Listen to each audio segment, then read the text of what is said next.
નમસ્કાર મિત્રો, જો તમે પણ ફ્લેટ ભાડે આપતા હો તો ખાસ ચેતી જજો, કારણ કે આ સમાચાર તમારા માટે છે, જેથી કરી વિડીયોને અંત સુધી જોતા રહેજો।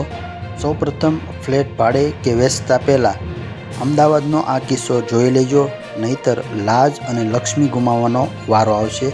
સમગ્ર માહિતી વિગતવાર જોઈએ તો અમદાવાદ શહેરના સેટેલાઇટ જીવરાજ પાર્કમાં આવેલી ફ્લેટની ખરીદી કરવાનું કહી અને બાના ખાત પેટે 4 લાખ રૂપિયા ચૂકવ્યા બાદ બાકીના નાણાં નહીં ચૂકવીને એક મહિલાએ ફ્લેટમાં ગેરકાયદેસર કબજો કરી અને મકાન ખાલી કરવાના બદલામાં 5 લાખ રૂપિયાની માંગણી કરવામાં આવી હોવાની ફરિયાદ સેટેલાઇટ પોલીસ મથકે નોંધવામાં આવી છે, જેમાં મહિલા સહિત 2 બ્રોકર સામે ગુનો નોંધવામાં આવ્યો છે।